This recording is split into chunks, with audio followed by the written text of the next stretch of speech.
Programme bureau time सां गॾु आऊं ऐं गुलाम सिंह ख्वाजा ऐं असां पंहिंजे अॼु प्रोग्राम में तव्हांखे ॾेखारींदासीं ठठे ज़िले जा उहे माग उहे मकान जिन ते आर्कियोलॉजी खाते ऐं सिंध सरकार पारां को बि कमु न कयो वियो आहे ऐं उहे आसार अञा ताईं सरकार जी नज़रुनि खां परे आहिनि ऐं नई उन ते का तहक़ीक़ कई वई आहे।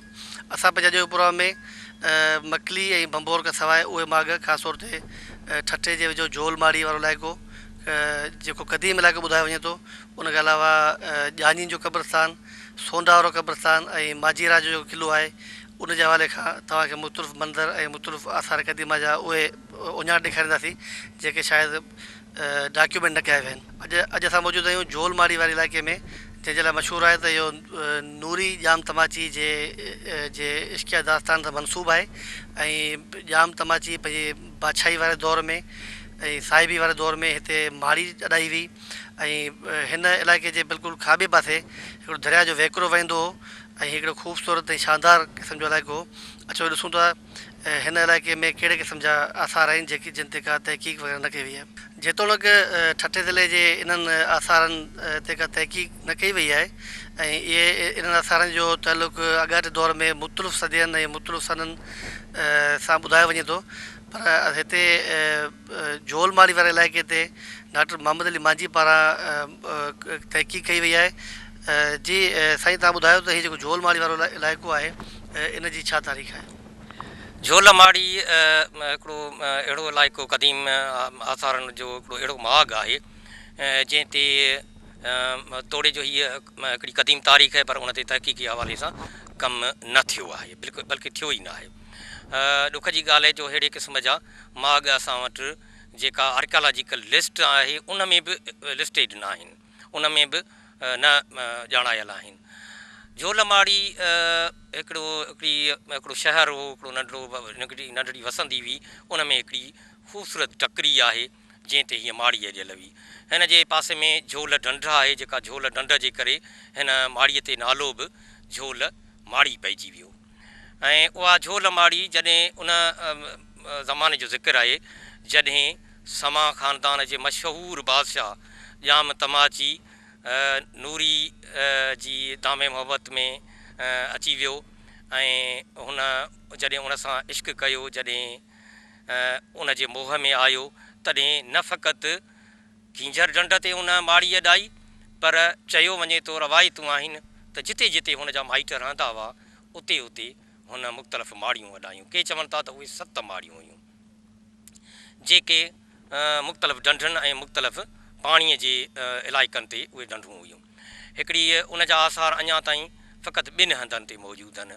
उहा आहे हिकिड़ी खींजर ढंढ ते माड़ी, खींजर वारी माड़ी, ऐं ॿी माड़ी आहे जंहिं ते अॼु असां बीठा आहियूं, इहा झोल माड़ी आहे। झोल माड़ी जेका जाम त के चवनि की हिकिड़ी हीअ रवायत आहे त हिते नूरीअ जा के माइट रहंदा हुआ, किन जो चवणु त हिते नूरीअ जा नानाणका हिते रहंदा हुआ। बहरहाल हीअ ढंढ हुई जिते मीरबर रहंदा हुआ, जिते गंदरा रहंदा हुआ। जाम तमाची हिकिड़ो अहले ज़ौक़ माण्हू हो ऐं हिन ते हिकिड़ो पंहिंजो घरु ठारायो, हिकिड़ी माड़ी ठाराई जंहिंमें कॾहिं कॾहिं अची रहंदा हुआ। हिन जे पासे में ई वेझो हिकिड़ो तव्हां ॾिसंदा त उन जा आसार बि तव्हांखे ॾिसण में ईंदा त उहे जेके से उन ते तमामु घणो ठिकराठो पकड़ियल आहे, यानी उन ते ॻोठु हो, न फ़क़ति ॻोठ का वसंदी जहिड़ी तहिड़ी न, पर उन दौर में अहिड़ी वसंदी जेका पकियुनि सिरनि सां अॾियल हुई, जिन में पकियुनि सिरनि जो इस्तेमालु थियल हो। ईअं ई हीअ जेका झोल माड़ी हुई उन में पथर, बुनियाद में पथर ऐं मथे जेको सो पकी सिर जा निशान मिलनि था, यानी पकीअ सिर सां उहा माड़ी ठहियल हुई। हीअ माड़ी जा आसार जिन असांजे झूननि ॾिठा आहिनि उहे अॼु मुख़्तलिफ़ रवायतूं ॿुधाइनि था त हुनखे 3 गेट हूंदा हुआ। 2 जेके से हिकिड़ो ओभर साइड ते हूंदो हो, हिकिड़ो जेको सो ॾखिण साइड ते हूंदो हो, हिकिड़ो ओलह साइड खां। ओलह साइड खां जेको गेट हूंदो हो उन जे ई वेझो किथे हिकिड़ी वॾी नाद पियल हूंदी पाणीअ जी, जेको हुन पाणीअ लाइ इस्तेमालु कयो वेंदो हिन माड़ीअ जे लाइ। पर गॾोगॾु जेको ओभर वारो गेट हूंदो हो उहो वरी हिकिड़े मंज़र ते हूंदो, उन पासे चयो वञे थो त को थलो बि ठहियल हो।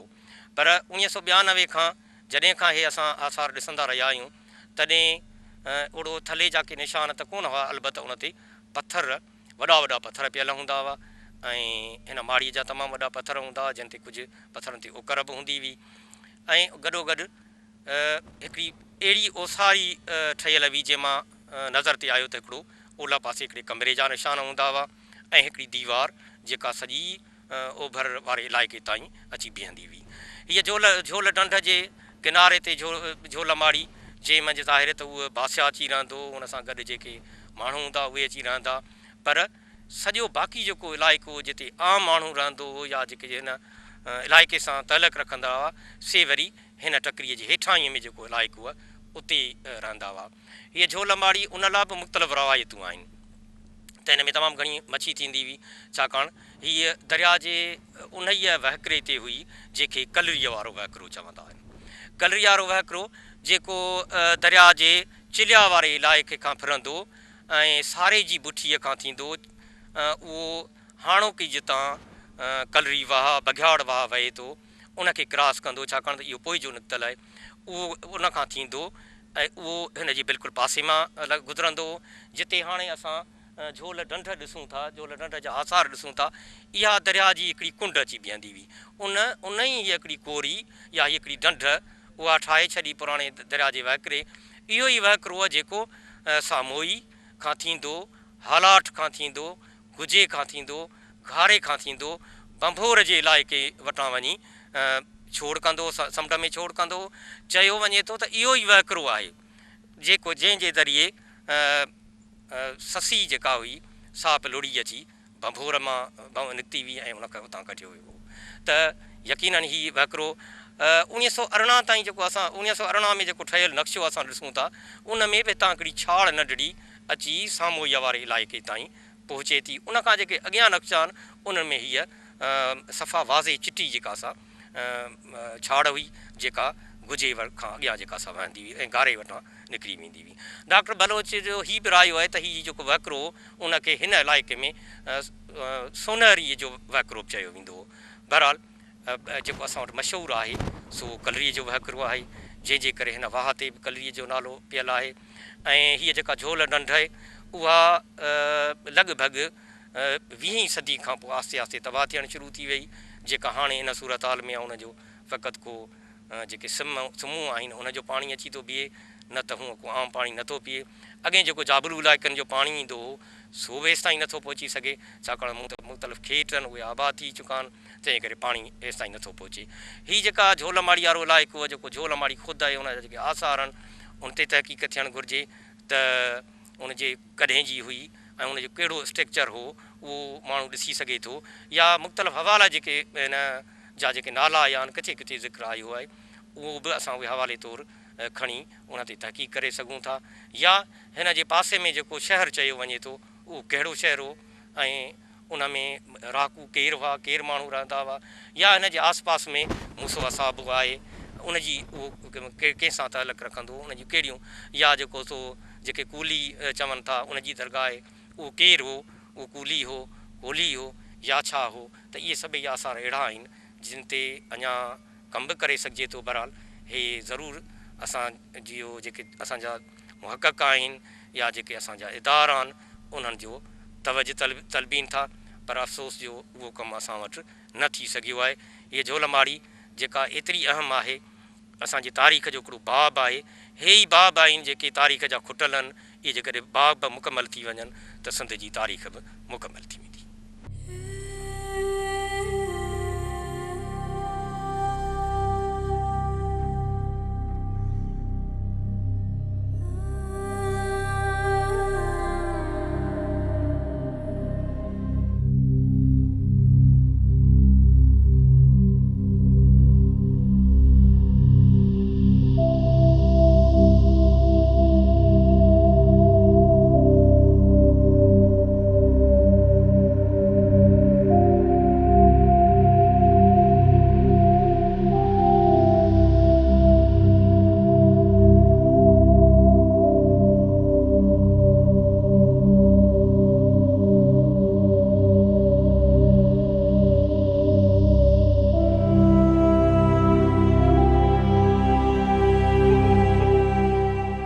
तव्हां इहो ॿुधायो त झोल माड़ी कॾहिं कहिड़े वक़्त जो इलाइक़ो आहे? हे समय बादशाह जाम तमाचीअ जो पे जाम ऊंदड़ हो, जंहिं सूमरनि खां हुकूमत वरिती हुई हमीर सूमर खे मारे, पोइ उन जो भाउ ॼाम झूणो हो। पोइ हीउ ॼाम तमाची जेको सो ॼाम ऊनड़ जो पुटु आहे, पर हीउ अलाह वारो मां हो। हिन नूरी ॼाम तमाची जेको सो नूरीअ ते आशिक़ु थियो, पोइ हुन ते विहारी, पोइ हुन उन जे ख़ातिर हिते जॻह ठाराई।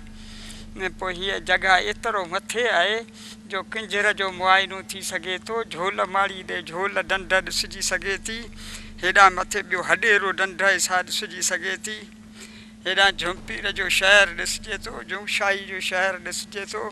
हीअ एतिरो जॻह मथे आहे। इन जे करे हिनखे असांजा वॾा इहा ई ॻाल्हि कंदा आहिनि त हिते बुज़ुर्ग हिकिड़ो रखियलु आहे, शेख वजहदीन जो पुटु आहे, ऐं हुनजो जेको कीहर शाह नालो आहे उहो आहे। ॿियो मूसो असां पोइ हिते बुज़ुर्ग आहे, झोल जे पासे में किनारे में आहे, उहो कामिल वली आहे। ऐं ॿियो हुनजो हेठि मुक़ाम आहे, उते बस्ती जेका रहंदी हुई ॼाम तमाचे दौर में, उते कुदरती शहरु हिकिड़ो ठहंदो 12 महीने में। पोइ उन्हनि जी ॿोली जेका आहे सा फारसी ॿोली आहे, ऐं उन्हनि खे सभिनी खे कपिड़ा हिकिड़े रंग जा आहिनि, कद हिकिड़े रंग जो आहे, ऐं उहो शहरु कुदरती ठहंदो आहे 12 महीने में हिकिड़ी राति। ऐं पोइ सो वॾनि असांजे माण्हुनि ॾिठो हो, ऐं हींअर मूं कोन ॾिठो आहे, पर इहा असांजा वॾा माइट ॻाल्हि कंदा आहिनि, असां ॾिठो हो। उन में हर चीज़ जी बाज़ार ठहंदी हुई, कपिड़े जी, सोन जी बाज़ार, ठिकरे जी बाज़ार, हर चीज़ जी बाज़ार हूंदी हुई। ऐं साप ॼाम तमाची अलाह वारो नेक बादशाह हो, उनजो क़यामत ताईं नालो दाई में क़ाइमु आहे। उन जी हीअ जॻह आहे, उन ते असीं अॼु बीठा आहियूं। झोल माड़ी वारा हिन इलाइक़े लाइ जेतोणीकि मुख़्तलिफ़ राया ऐं क़यास रायूं आहिनि।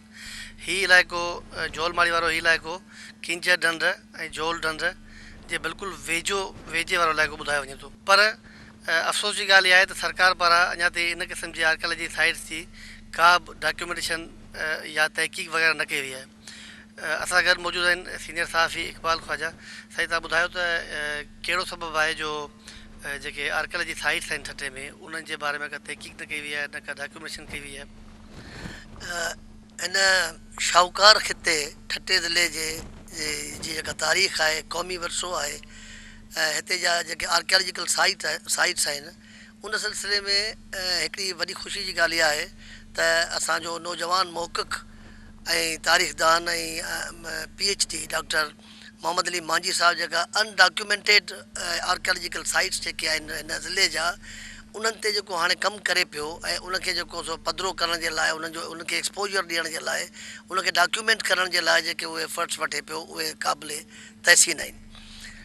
बदकिस्मती आहे हेसि ताईं जो ठटे जी जेका आर्कियोलॉजिकल डिपार्टमेंट आहे असांजे सिंध जो, उहो समूरो छाकाणि जो उन वक़्तु यको मुसलसल फेडरल गवर्नमेंट वटि रहियो ऐं उन वफ़ाक़ खां वठी हाणे इहा सरकार, सिंध सरकार खे मिलियो आहे 18 जेका तरमीम खां पोइ इहो हिनखे मिलियो आहे। त छाकाणि जो उन्हनि खे इहो अंदाज़ा कोन हुआ त हीअ विरसे जे हिसाब सां केॾी शाहूकार धरती आहे ऐं केॾी वॾी तारीख़ मदफ़न आहे, सदियुनि ते मुहित इहा तारीख़ आहे जेका हिते मदफ़न आहे। इहा त असांखे ॾाढी हैरानगी थी अॼु ॾिसी आहे त झोल माड़ी पर साइट आहे जिते लतीफ़ जो हिकिड़ी कहाणी जो किरदारु जेको आहे, लतीफ़ जे सूरमियुनि मां हिकिड़ी सूरमी जेका आहे उनजो तालुक़ बि हिन इलाइक़े सां आहे। उहा हिते रहंदी हुई, हीअ उहा माड़ी हुई जिते उहो हाकिम रहंदो हो, जेको सिंध जो तमामु हिकिड़ो सीबायतो हाकिम, जेको तमामु बाज़त हाकिम, अहिड़ो हाकिम जे बाक़ाइदे हिते वॾियूं तब्दीलियूं आंदियूं आहिनि मुआशरती ऐं मईशत जे सेटअप में। त उन लाइ हाणे ज़रूरत आहे हिन ॻाल्हि जी, असांखे तकलीफ़ आहे सिंधी माण्हूअ खे त हेसि ताईं त आर्कियोलॉजी डिपार्टमेंट जेको आहे या सिंध सरकार बि हिननि सभिनी आसार क़दीमा जे जायुनि खे एक्सपोजर ॾियण में को ख़ासि किरदारु अदा कोन कयो आहे। पर हाणे पंहिंजे तौरु पंहिंजे सिर सिंध जा नौजवान पढ़ियल गलियल माण्हू, साईं मोहम्मद अली मांझी जहिड़ा माण्हू ऐं ॿिया दोस्त इहे एफर्ट्स वठनि पिया त हिन मां ख़ुदि जेको आहे तो सरकार खे सबक़ु हासिलु करणु खपे ऐं उन्हनि खे बि खपे त हू पंहिंजा वसाइल कुतुब आणीनि ऐं हे जेके अनडॉक्यूमेंटेड आर्कियोलॉजिकल साइट्स आहिनि उनखे एक्सपोजर ॾियनि, पधिरो कनि त जीअं ईंदड़ नस्ल जेको आहे सो असांजी तारीख़ खां बाख़बर रही सघे। तारीख़ जे वर्कनि खां उजल झोल माड़ी वारो हीउ इलाइक़ो हुस्नाकीन जो मंज़र पेश करे थो।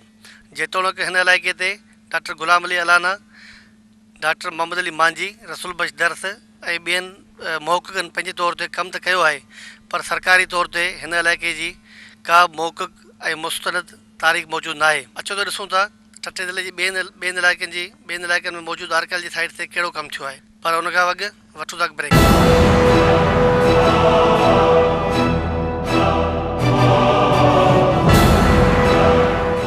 वेलकम बैक नाज़रीन, प्रोग्राम ब्यूरो टाइम में असां अॼु ठठे ज़िले जे मुख़्तलिफ़ मागनि जे हवाले खां मुख़्तलिफ़ साइट्स खे ॾिठो, ख़ासि तौर ते जोलबाड़ी ऐं सोंडा ऐं ॿियनि क़दीम ऐं तारीख़ी मागनि खे असां ॾिठो। हिन वक़्तु असां मौजूदु आहियूं ठठे वेझो जान के क़ब्रस्तान में, जंहिंजे हवाले खां मुख़्तलिफ़ क़यासारायूं ऐं मुख़्तलिफ़ क़िसा ऐं कहाणियूं मशहूरु आहिनि। असां गॾु थिया आहिनि महक़क़ ऐं राइटर तारीख़दान साईं मोहम्मद अली मांझी। साईं, तव्हां ॿुधायो हिन क़ब्रस्तान जी छा हिस्ट्री आहे? असल में ही क़ब्रस्तान हिकिड़ो क़दीम क़ब्रस्तान आहे, जेके ठठे में या सॼी सिंध में जेके क़दीम क़ब्रस्तान आहिनि उन मां हिकिड़ो क़ब्रस्तान आहे। हीअ क़ब्रस्तान जांजको क़ब्रस्तान जे हवाले सां मशहूरु आहे। जांजको क़ब्रस्तान ते नालो इन जे अहिड़े क़िस्म जा ॿिया बि क़ब्रस्तान आहिनि। जांजको क़ब्रस्तान हिकिड़ो हीअ आहे, हिकिड़ो सोंडा में आहे, हिकिड़ो सेवण वारे इलाइक़े में, हिकिड़ो बडे वारे इलाइक़े में, मुख़्तलिफ़ इलाइक़नि में अहिड़े क़िस्म जा जांजको क़ब्रस्तान आहिनि। ऐं हीअ जेको क़ब्रस्तान जांजको आहे उहो उन ते नालो इन जे करे पियो आहे त माज़ीअ में घणो ज़मानो अॻु में सिंध में हिकिड़ी रवायत हूंदी हुई त जॾहिं ॼञ जेको कंहिं घोट जी शादी थींदी हुई त जॾहिं ॼञ वेंदी हुई त को हिकिड़ो ॻोठ खे वेझो इलाइक़ो मुक़ररु कंदा हुआ, उते जेको सो घोटे तां ऐं जेके कुंवारे तां उहे पाण में मिलंदा हुआ। जॾहिं मिलंदा हुआ त उहे हिकिड़ो ॿ माण्हू अहिड़ा हूंदा हुआ, को अयार चइजे या ॿियो अहिड़े क़िस्म जा माण्हू, उन सां वरी मज़ाक़ कयो वेंदो हो। जॾहिं मज़ाक़ कयो वेंदो हो, कॾहिं कॾहिं उन मज़ाक़ सां कावड़ूं थी पवंदियूं हुयूं, माण्हू विड़ी पवंदा हुआ। चयो वञे थो त हीअ जॾहिं हीअ का ॼञ हुई जेका हिते आई हुई ऐं उन सां जेको सो मज़ाक़ कयो वियो, जॾहिं मज़ाक़ कयो त उन मज़ाक़ मां पाण में विड़ी पिया ऐं उहा वेड़ एतिरी वधी वई जंहिंमें सवे माण्हू मरी विया। ऐं उन जे करे हिन क़ब्रस्तान में जेके माण्हू पूरियल आहिनि, घणे में घणा उहे माण्हू आहिनि। उहा रवायत तॾहिं खां मशहूरु थी वई ऐं हिन ते नालो ई पइजी वियो जांजको क़ब्रस्तान। तोड़े जो हिन क़ब्रस्तान में पोइ जूं क़बरूं बि मिलनि थियूं ऐं कुझु क़बरूं जेका रवायत मिले थी उन खां घणियूं आगाटियूं मिलनि थियूं, पर घणियूं क़बरूं जेके से इन वाक़े सां तलक रखनि थियूं। इन जे करे हिन क़ब्रस्तान ते जांजको क़ब्रस्तान पइयो। पर हिन मुतलिक़े ॿियूं बि रवायतूं आहिनि जेके असांजो चाचो उस्मान वधीक ॿुधाईंदो। दादा, तव्हांखे बि ख़बर हूंदी। बसि इहा रवायत ॿी मूं इहा ॿुधी आहे त जेको सो हीउ राजा ॾाहिर जो मोहम्मद बिन क़ासिम जी फ़ौजूं आम्हूं साम्हूं पाण में विढ़ियूं ऐं जिन्हनि जो पाण में जंग लॻी जंहिंमें जी हो शहीद थी विया आहिनि ऐं हो मोहम्मद बिन क़ासिम जा अरब जेके से शहीद थी विया आहिनि। पोइ उनजे विच ते जेको सो हीउ पथर वॾो लॻाए छॾियो ऐं निशान त हिन पासे ऐं जेके से आहिनि राजा ॾाहिर जा माण्हू, त हिन पासे मोहम्मद बिन क़ासिम जा माण्हू। जी, जेतोणीकि तव्हां हिन क़ब्रस्तान में तारीख़ी वरसे जे हवाले खां केतिरियूं अहिड़ियूं जायूं मौजूदु आहिनि जेके जिन ते के निशान वग़ैरह जेतोणीकि मौजूदु न आहिनि ऐं न ई का मुस्तनद तारीख़ आहे हिन क़ब्रस्तान जे हवाले खां। तव्हां ॾिसी रहिया आहियो कैमरा जे बिल्कुलु बैकग्राउंड में त हिन क़ब्रस्तान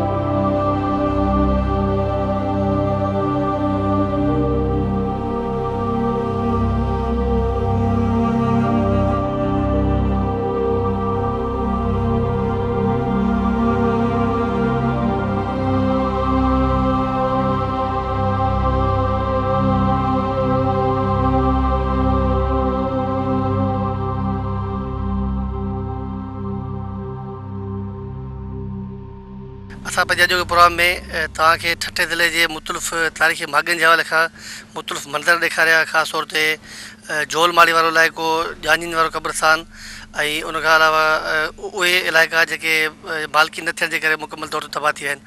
हिन वक़्तु असां मौजूदु आहियूं झिरक जे वेझो महाजीरा जी माड़ी वारे हंध ते जंहिंजे बारे में मुख़्तलिफ़ क़यास सारायूं ऐं मुख़्तलिफ़ किसा ॿुधाए वञनि था। कुझु तारीख़दारनि जो ख़्यालु आहे त हीउ महाजीरा वारो इलाइक़ो ॿुध दौर जो इलाइक़ो आहे, जॾहिं कुझु मुहक़क़ आहिनि उनजो ख़्यालु आहे त हीउ इलाइक़ो उन खां पहिरीं वारे दौर जो इलाइक़ो आहे। जी असां गॾु मौजूदु आहिनि साईं डॉक्टर मोहम्मद अली माजी साहिबु। माजी साहिबु तव्हां ॿुधायो त हीउ जेको माजीरा वारी माड़ी वारो इलाइक़ो आहे इनजी कहिड़ी तारीख़ आहे? माजीरा जी माड़ीअ जे नाले सां ही मशहूरु माग जेको आहे उहो असल में हिकिड़ो कोट आहे। माजीरा जो कोट आहे। हीउ राय घराणे जे हाकिमनि सां तालुक़ु रखे थो। हीअ सद कंहिं वक़्त में हिन इलाइक़े जी गादीअ जो हंधु हो ऐं इहो हिकिड़ो कोट हो, गादीअ जो हंधु हो, या उहो जेके टेम्पररी अहिड़े आर्ज़ी तौरु ठाहींदा हुआ उन्हनि मां हिकु हंधु हो, हिकु माग हो। ऐं हीअ अहिड़ो हिकिड़ो माग आहे जेको हिकिड़ी अहिड़ी ख़ूबसूरत देश शेखाणी तपे झिरक जे हिकिड़ी ख़ूबसूरत टकरीअ ते आहे। अहिड़ी ख़ूबसूरत टकरीअ जंहिंखे ॾखण ओभर उत्तर खां पाणी वहंदो हो, सिंधू दरिया जो वहिकिरो वहंदो हो। फ़क़ति ओलह पासे खां तमामु थोरो हिकिड़ो इलाइक़ो हो जितां ख़ुश्कीअ वारो रस्तो हो, बाक़ी सभई पाणी हो। त उन पाणीअ जे घेरे में, पाणीअ जे भाकरनि में हीअ हिकिड़ी ख़ूबसूरत टकरी आहे जंहिंजी चोटीअ ते हीअ माजीराय जो माग हो, माजीराय जो क़िलो हो, कोट हो। ऐं हिनखे के चवनि था त हेठां 7 सुरंगूं हूंदियूं हुयूं जेके बचाव जे लाइ कमु आंदियूं वेंदियूं हुयूं। हाणे उहे 7 सुरंगूं त कोन रहियूं आहिनि, पर फ़क़ति उन जा 4 हंधनि तां चिटा निशान ॾिसी सघिजनि था। हिकिड़ी उन्हनि मां वाॻूअ जी ॾर बि चई वञे थी, पर मुंहिंजे ख़्याल में असांजो हीउ रायो आहे त वाॻूअ जे इस्तेमाल में उहा पोइ आई हूंदी, पर उहा अॻु में उहा ई सुरंग आहे जेका फ़ौजी हवाले सां कतब आंदी वेंदी हुई कंहिं हमले या ॿिए कंहिं अहिड़े अणवंदड़ वाक़े या मौक़े जे महल सां। माजीराय जेको झिरक खां फ़क़ति 7 किलोमीटर ओलह तरफ़ इहा टकरी आहे, उन ते हीउ माग आहे। हीउ जेको सो घणा असांजा मुहक़क़ चवनि था त हीउ ॿुध धर्म सां तालुक़ु रखे थो, पर तव्हां नाले मां ई सम्झंदा हूंदा त हीउ माजीराय आहे, हीउ राय घराणे सां तालुक़ु रखे थो। थी सघे थो उन खां अॻु में इस्तेमालु थींदो हुजे, छाकाणि त हितां पथर जे दौर जा उहे औज़ार बि मिलिया आहिनि जेके जंहिंमें चाकू, ब्लेड ऐं छुरियूं अची वञनि थियूं। तोड़े जो उहे पथर जो औज़ार जे मंझां उहो ठाहियो वियो आहे, उहो पथर हाणे हिते त कोन थो मिले, उहो ॿिए कंहिं हंधा आंदो वियो आहे, पर उन जा छिड़ विछिड़ टुकड़ा की सॼा उहे टुकड़ा मिलनि था। पर लखें सालनि या हज़ारें सालनि खां इस्तेमाल में ईंदड़ हीउ जेको इलाइक़ो आहे उन ते जेको हीउ क़िलो अची ठहियो आहे उहो राय घराणो जेको उनजे दौर जो हिकिड़ो ख़ूबसूरत आसार आहे। उहा बि हिकिड़ी हक़ीक़त आहे त पोइ ॿुध धर्म जे बि इस्तेमाल में रहियो आहे, छाकाणि त हिते हिकिड़ो स्टोपा आहे। उहो स्टोपा बि अहिड़ी हंध ते आहे, अहिड़ी जॻह ते जो चिटो आहे जंहिंमां ज़ाहिर आहे त ॿुध धर्म जो पंहिंजे इस्तेमाल में बांधो वियो हो। बिल्कुलु हीउ जेको जिते असां माग ते बीठा आहियूं हुनजे बिल्कुलु ओभर में दरिया जी ॿिए कंधीअ ते, हितां खां तक़रीबन 8 किलोमीटर खनि ओभर तरफ़ वरी ॿुध का मकान आहे। उहो ॿुध का जेको आहे ई टकरी हिकिड़ी अहिड़ी जंहिं ते ॿुध जो मंदरु हूंदो हो, उन ते बुत रखियलु हूंदो हो जंहिंजी सिसी किन शरपसंद माण्हुनि टोड़े छॾी। बाक़ी जेको बुत आहे सो बि उतां पंहिंजी जॻह तां उनखे रिप्लेस करे उन ते हटाए ॿिए हंधि रखियो वियो आहे। बहरहाल उहो मंदरु उन जा आसार अञा चिटा मौजूदु आहिनि। हीउ माजीराय जो क़िलो, माजीरा जी कोट, उहा हिन सां मुख़्तलिफ़ रवायतूं आहिनि। के हिन जी जेका संग आहे उत्तर तरफ़ उन लाइ हीअं चयो वञे थो त हीउ जेको माजीराय हो उनजी हिकिड़ी धीउ हूंदी, ख़ूबसूरत धीउ हूंदी, उन ते हिकिड़ो धाड़ेल हूंदो, खाट हणण वारो, खपरो नालो उनजो हूंदो हो। उहो खपरो जेको हूंदो हो उहो खाट हणंदो हो। कंहिं वक़्त में हिते खाट हणण आयो, उन छोकिरी खे ॾिठईं, उन ते आशिक़ थी पियो, उनजे इश्क में हू अहिड़ो थी वियो जो हुन खाट हणणु शुरू छॾे ॾिना। पर उनखे कंहिं नमूने सां नियापो मोकिलियईं त आउं तोते आशिक़ आहियां ऐं आउं तोसां मिलणु चाहियां थो।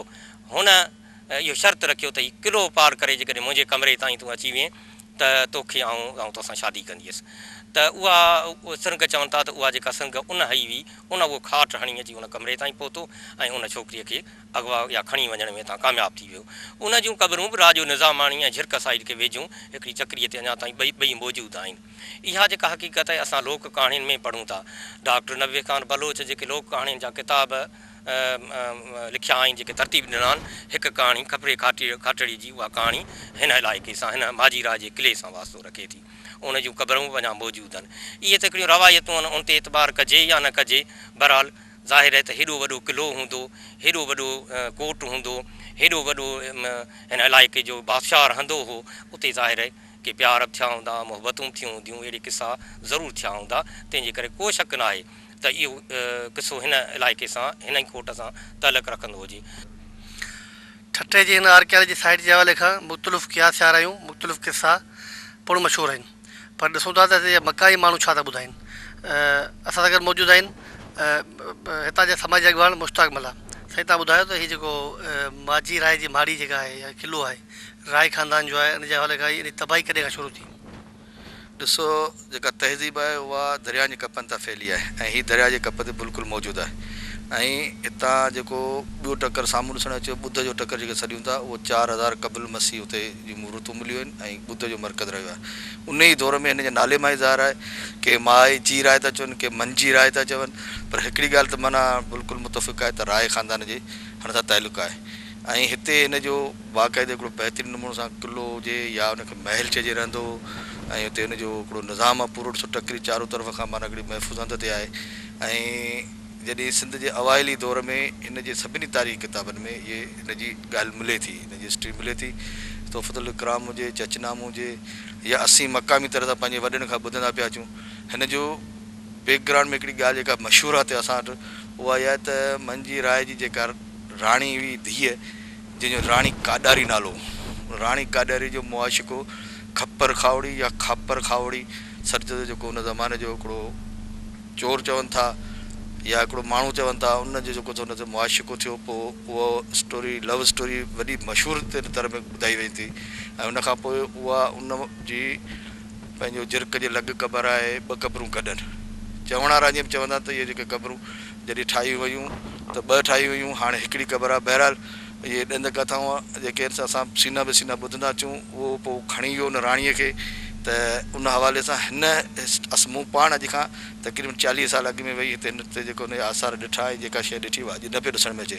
ऐं हिते मकाई माण्हू ऐं हुकूमतुनि जो जेको सो दिलचस्पी न हुजण जे करे, असांजी तारीख़ खे जेको सो उञाण खे मिटाइण जे करे, आर्कियालॉजी वारनि जी सुस्ती जे करे हितां काफ़ी शयूं जेके चोरी थी वियूं, खॼी वयूं, के क़ानूनी तरह सां, के गैर क़ानूनी, जहिड़े नमूने सोंडा मां खॼी वयूं, जिरक जे जेको ॿुधारे टकर तां मूर्तियूं खॼी वयूं, के सिंध म्यूज़ियम में रखियलु आहिनि, की अलाए केॾां वेई हितां त जेको अचे थो खणी थो वञे त असां जेको खणी था वञूं म्यूज़ियम लाइ, पर उनखां पोइ वॾनि वॾनि अॻिते विकामिजी थो वञे। हाणे बि ईअं थिए पियो, सोंडा मां जेको ताज़ो अहिड़े क़िस्म जो वाक़िया थिया आहिनि। त ज़रूरत इन शइ जी आहे त असांखे पंहिंजी सुञाण क़ौम जेके हूंदियूं आहिनि, पंहिंजूं क़ौमूं पंहिंजी यादुनि खे, पंहिंजे अहिड़नि मसइलनि खे संभाले रखनि। असीं वसवारनि खां इहा अपील था कयूं त हिन ते वधीक तहक़ीक़ जी ज़रूरत आहे ऐं हिन असासे खे जेको थो संभालियो वञे त सभिनी जो असां थोरा देतासीं। असां हिन मौजूदु आहियूं ठटे ज़िले जे सोंडा वारे क़ब्रस्तान में। हीअ क़ब्रस्तान उन्हनि तारीख़ी मागनि मां हिकु आहे जिते कंहिं हवाले खां सरकार पारां को बि कमु न कयो वियो आहे, न ई इन माग जे हवाले खां का तारीख़ मौजूदु आहे, न ई का मुस्तनद क़िस्म जी तारीख़ मौजूदु आहे। ऐं जीअं तव्हां मुंहिंजे पोइ ॾिसी रहिया आहियो त हीअ जेको सोंडा वारो क़ब्रस्तान आहे, इहो केतिरनि ई किलोमीटरनि ते फैलियल आहे ऐं इन में मुख़्तलिफ़ क़िस्म जा कुतबा जेके जिन ते उकर जो कमु थियल आहे। सोंडा क़ब्रस्तान जे हवाले खां मौक़िक़नि जो इहो पिणु ख़्यालु आहे त हीअ क़ब्रस्तान सोंदरा क़बीले जे नाले जे पोयां नालो पियो आहे। ऐं तारीख़दाननि जो हिकिड़ो ॿियो इहो ख़्यालु बि आहे त हिन क़ब्रस्तान खां अॻु हिते हिकिड़ो वॾो क़दीम शहर अॼियल हो, जंहिंजे ॾाखिणे तरफ़ दरिया सिंध वेंदो हो ऐं इन जे बिल्कुलु वेझो पतण बि हूंदो हो। इन हवाले खां जेके तारीख़दान आहिनि उन्हनि जो हिकिड़ो राय इहो बि आहे त हिते लाशारीन ऐं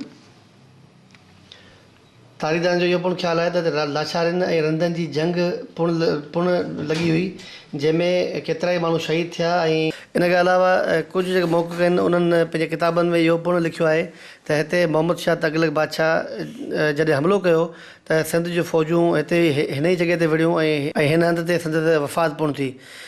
ऐं कुझु किताबनि में इहो पिणु लिखियलु आहे त लाशारीन ऐं रंधनि वारी वॾी जंग पिणु हिन हंध ते विढ़ी वई ऐं उन हवाले खां हिते मुख़्तलिफ़ नोयत जूं क़बरूं पिणु मौजूदु आहिनि। मुख़्तलिफ़ नोयत जूं क़बरूं ऐं कुतबा ऐं कुझु राइंकूं हिन क़ब्रस्तान में आहिनि। हीअ क़ब्रस्तान लॻभॻि 2 खां 3 स्क्वायर किलोमीटर में फैलियल आहे, जिते मुख़्तलिफ़ नोयत जूं क़बरूं आहिनि जिन ते चिटसाली थियल आहे। ऐं मर्दनि जी क़बरुनि ते तीर, भाला, घोड़ा ऐं सुंभ जा निशान आहिनि, जॾहिं त औरतुनि जे क़बरुनि में ज़ेवर ऐं मुख़्तलिफ़ क़िस्म जा आज जा निशान पिणु चिटसाली थियल आहिनि। इन खां अलावा हिन क़ब्रस्तान जी जेका दिलचस्प ॻाल्हि आहे तव्हांखे ॿुधाईंदा हलूं, उहा इहा आहे त हिते काज़ी जी क़बर ते पग ऐं साज़नि जी क़बरुनि ते साज़नि जा निशान पिणु मौजूदु आहिनि। डॉक्टर नबी बख्श बलोच इन क़िस्म जो ज़िक्र पंहिंजे किताब में पिणु कयो आहे त ही सिंध जो अहिड़ो क़ब्रस्तान आहे जंहिंमें हिन जी क़बरुनि ते मुख़्तलिफ़ हवालनि खां ओञाण ऐं निशान पिणु मौजूदु आहिनि। इन ॻाल्हि लाइ इहो पिणु चयो थो वञे त ही सोंडा वारो शहर जेको आहे इहो वॾो कारोबारी मर्कज़ पिणु हो जिते अञा ताईं का तहक़ीक़ न थी सघी आहे। तव्हां जीअं ॾिसी रहिया आहियो हिन कैमरा जी अख सां त हिन क़ब्रस्तान में केतिरियूं क़बरूं अहिड़ियूं आहिनि जेके ढही चुकियूं आहिनि, जंहिंजा पथर वग़ैरह बिल्कुलु किरी चुका आहिनि ऐं आर्कियोलॉजी डिपार्टमेंट पारां इन जे बचाव लाइ ऐं तहफ़ुज़ लाइ कंहिं बि क़िस्म जा उपाउ न वरिता विया आहिनि। इन लाइ इहो हितां जा मक़ामी माण्हुनि ऐं जेके तारीख़दान आहिनि उनजो ख़्यालु इहो आहे त डिपार्टमेंट खे ऐं सरकार खे हिन क़ब्रस्तान जे तहफ़ुज़ ऐं बचाव लाइ क़दम खयां वञनि। आर्कियोलॉजी खाते पारां सिंध जा इहे माग जेके ठठे ज़िले जे मुख़्तलिफ़ हंधनि ऐं हिसनि में आहिनि उहे नज़रअंदाज़ थियल आहिनि, पर हितां जे जेके मौक़िक़ ऐं समाजी अॻवान उनजो ख़्यालु आहे त इन्हनि मागनि जे हवाले खां तहक़ीक़ कराई वञे ऐं इन्हनि मागनि खे डॉक्यूमेंट कयो वञे। कैमरामैन फारूक जान सां गॾु ग़ुलाम सिंध ख्वाजा, ब्यूरो टाइम, ठठा।